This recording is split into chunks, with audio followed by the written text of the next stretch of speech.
pessoal, bom dia aí para vocês. A aula de hoje é gravada, tá?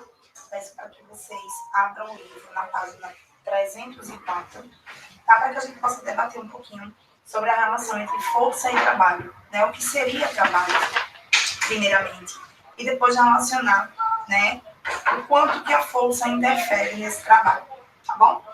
A gente está finalizando aí a unidade 2 do caderno 2, tá bom? Então, vamos lá. Na página não é 304, 303, tá bom? Ele fala aí sobre trabalho, né? A gente sempre se prende, né, que o trabalho a gente relaciona muito com esse trabalho que a gente tem de emprego, né? Mas quando a gente está falando de trabalho com relação às ciências, é o trabalho desenvolvido por algum corpo, tá? Relacionado com a energia aplicada para realizar esse trabalho. Então, aí vocês têm, lá em cima, trabalho. Ao longo do tempo, o ser humano vem aperfeiçoando as máquinas de acordo com as suas necessidades, de modo que cada uma delas desempenha determinada função. O objetivo dessas máquinas é garantir alguma vantagem mecânica e, com isso, e para isso, com frequência, demanda algum tipo de conversão ou transmissão de energia. Esse processo é chamado de trabalho, e aí a gente vai estudar eles a partir de agora.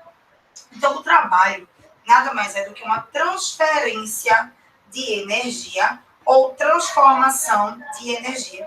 Dizemos, então, que o trabalho realizado sempre combina uma força aplicada sobre um determinado objeto e o deslocamento que a gente faz, né, a partir desse objeto. Então, por exemplo, o exemplo que ele traz aí nessa figura é uma mulher empurrando um carrinho de um bebê.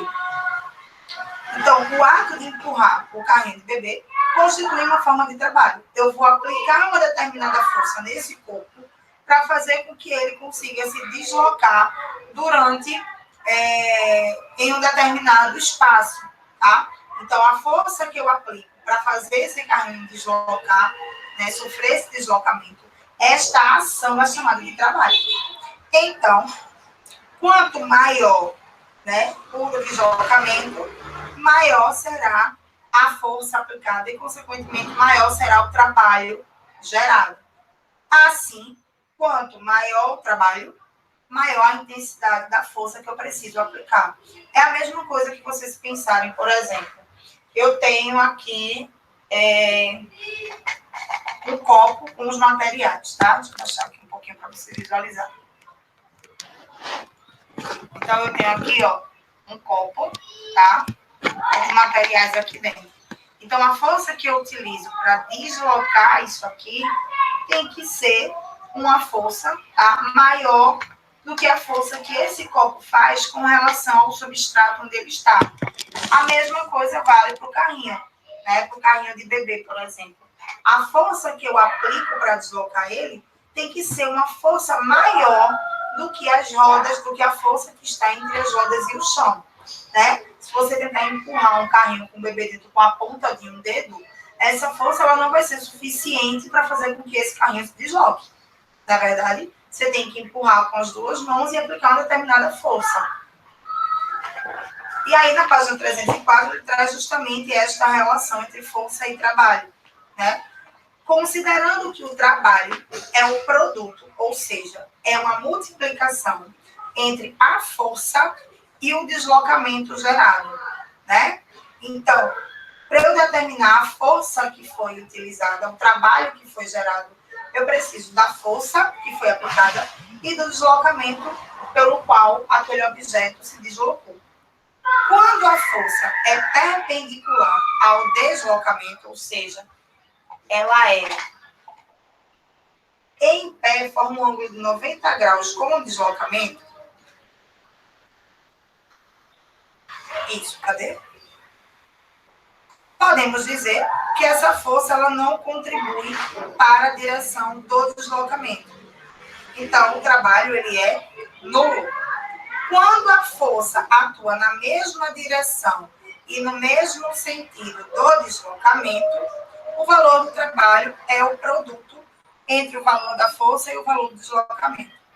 Se o ângulo for diferente de 90 graus, o trabalho depende da parcela da força. O que é que isso quer dizer aí no final das contas? tá? Você tem aí na página 304 duas situações. Uma onde ele está, né, fazendo o deslocamento para cima, ele quer subir, né, essa mala. Então, aí ele está sem interferir na direção do deslocamento, né? Ele está só subindo. Na segunda situação, ele está deslocando para frente, junto com ele, tá? Então, aí tem uma influência no sentido desse movimento. Potência, o que seria potência? Vocês já devem ter falado, né? Já devem ter escutado na televisão, em revistas, que diz, que fala sobre a potência de um determinado veículo, né? O que seria a potência desse veículo? Por exemplo, o quanto ele gasta, né, para chegar de 0 até 100 quilômetros. Qual é o tempo que ele vai gastar para sair de 0 até 100 quilômetros? Quanto menor esse tempo, maior a potência do carro, tá? Então, a potência nada mais é do que a rapidez com que esse trabalho vai ser executado. Então, quanto menor o tempo, né, para eu realizar esse trabalho, maior a minha potência. As máquinas. A gente tem máquinas que conseguem realizar determinados trabalhos, né? São máquinas que vão utilizar forças para poder fazer com que um determinado objeto se desloque. E aí a gente tem as máquinas simples, né? E a gente tem também as máquinas complexas. As máquinas simples, elas modificam e transmitem a ação de uma força para a realização de algum movimento simples ou um pouco complexo. Máquinas simples são aparatos tecnológicos cujo objetivo é garantir vantagens mecânicas na utilização de uma tarefa. Ou seja, onde não vai necessitar tanto da força humana. Ela está ali para auxiliar a desenvolver aquele trabalho sem requisitar tanta força do trabalho manual, do trabalho humano. E aí a gente tem como exemplo as polias, as cordas, as rodas, os planos inclinados. São considerados máquinas simples que podem ser associados a outros objetos para realizar, né, para desenvolver máquinas mais complexas. Então, nesse caso, ele traz aí o primeiro exemplo na página 305, o plano inclinado, onde ele usa um exemplo clássico que é a construção das pirâmides. Imagine naquele tempo, né, há muitos anos atrás, você construir uma pirâmide onde você não tinha nenhuma máquina, por exemplo, nenhuma máquina de suspensão para suspender aqueles blocos, né, de pedras gigantes e apoiar umas sobre as outras. Isso não existia na época da construção das pirâmides. Então, como é que aqueles homens, né, conseguiriam, então, realizar essa sobreposição desses blocos de pedras? Eles faziam esse trabalho só manual? Não teriam força suficiente para isso. E aí ele traz aí, né, o plano inclinado. As pirâmides do Egito foram construídas em uma época onde não tinham caminhões ou guindastes que pudessem levantar pedras de quase 15 toneladas cada uma. Então, somente era usada a força humana. Como é que as pirâmides conseguiram ser erguidas, né, a uma altura tão grande? Os blocos construídos eram transportados utilizando o plano inclinado. Os blocos eram levados até o local da construção por meio de placas de madeiras, que estavam dispostas em sequências, uma mais elevada que a anterior. Assim, as subidas íngremes foram vencidas, poupando um pouco dos esforços dos escravos que trabalhavam nessas construções. Uma situação de plano inclinado também são as rampas de acessibilidade, né? Você querer que um cadeirante utilize escadas para subir, ele demandaria de uma força muito maior do que ele subir através de um plano inclinado. E aí ele traz como exemplo na página 306, justamente isso, em uma rampa, a força aplicada para mover um corpo é menor do que seria necessária se ele fosse empurrado sem auxílio de um plano inclinado. Seu deslocamento é maior, porém, né, seu deslocamento é maior, pois, conforme mencionado anteriormente, quanto menor a inclinação, menor será a força aplicada. Se você tiver, preste atenção, tá? O plano inclinado, ele facilita o deslocamento e a diminuição da força. Porém, se ele for algo muito íngreme, eu vou necessitar de uma força maior, né? Se ele for algo razoável, um pouco inclinado, aí é que a gente vai precisar de uma força menor. Então, toda vez que vocês perceberem, né, numa rampa, como é que vocês veem as rampas, né? Às vezes vocês, poxa, eu vou por aquela rampa, que é bem maior do que se eu fosse em frente. Por quê? Se a minha rampa ela fosse assim, diferentemente dela ser assim, ó. Às vezes a gente sobe a rampa em pequenos, né? Em pequenos deslocamentos, por exemplo.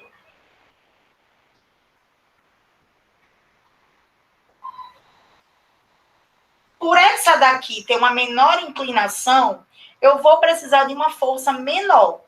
Porém, vocês percebam que o deslocamento que eu tenho que realizar é muito maior. Porém, aqui o deslocamento ele é menor, né?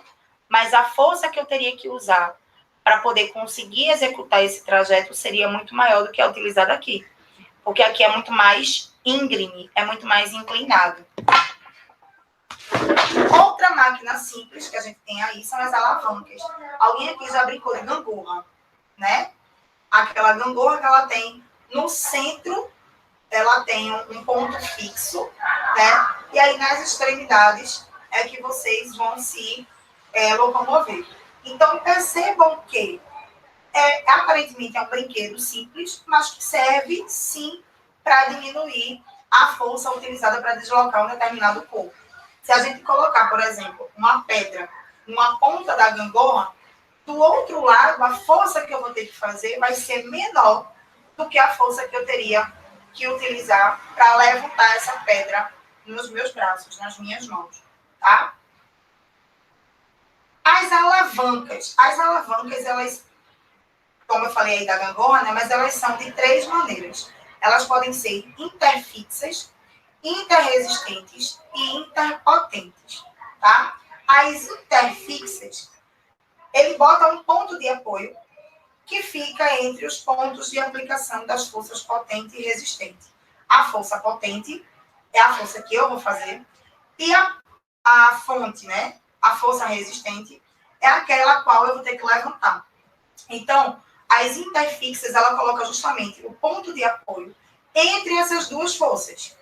Como vocês podem ver aí na primeira imagem da página 307, né? Vocês têm aí um bloco roxinho, que é a força resistente, é aquela que eu vou ter que levantar. Na outra ponta está a força potente, que é quem vai usar a força manual, né? A potência para poder levantar a outra força. E no meio aí a gente tem o ponto de apoio. Outro tipo de alavanca é a interfixa. É a que ele usa aí, né? Outro exemplo são as de alicates, tesouras, martelos e balanças. Porque se você ver, ele bota o ponto de apoio no meio, a força potente é a que eu vou ter que executar aí na ponta do alicate. No meio existe aí o ponto de apoio, né? E na outra extremidade é que tem a força resistente. As interresistentes, como é que vai acontecer? Percebam aí na imagem da página 308 que ele coloca o ponto de apoio na extremidade, a força potente na outra extremidade e a força resistente no meio, tá? Então, nesse tipo de alavanca, o ponto de apoio ele fica em uma das extremidades e a força potente na outra, ok? E aí ele traz alguns exemplos, como, por exemplo, o abridor de lata.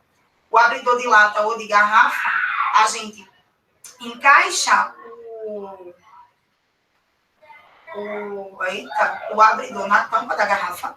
Ele ali é o meu ponto de apoio, né?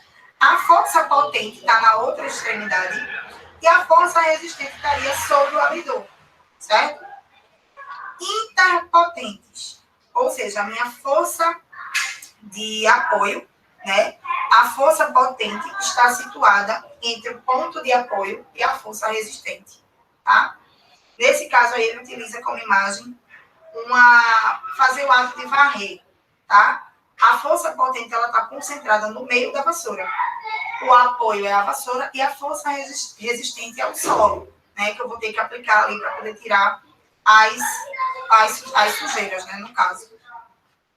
As roldanas e polias, na página 310, tá? Pessoal, eu estou dando só uma explicação rápida sobre esse assunto, tá? Eu não vou cobrar ele nas atividades complementares, certo? As roldanas e polias. A gente tem as roldanas fixas, né? O que é uma roldana? É uma região, é uma roda, no caso. E aí eu pego uma corda e facilito, né, a força que eu vou ter que aplicar para suspender aquilo ali. Justamente por essa região circular. Ela é quem vai facilitar, né, com que eu aplique a força e sustente aquele determinado objeto. Aí a gente tem as roldanas fixas, na primeira imagem aí, e as roldanas móveis, tá? São aquelas que vão poder se locomover, eu tenho mais de um conjunto de roldanas. Com relação aí às máquinas complexas, na página 311, a gente tem motores de automóveis, máquinas térmicas, máquinas a vapor. Né? Ele fala aí também sobre o primeiro veículo a vapor, que não utilizava combustíveis, né? Os refrigeradores, tá? E aí é somente para a gente dar uma pincelada, tá? Essa linha foi bem para a gente pincelar e encerrar esse conteúdo. Não é algo que eu vou cobrar em atividades complementares, não. Tá ok?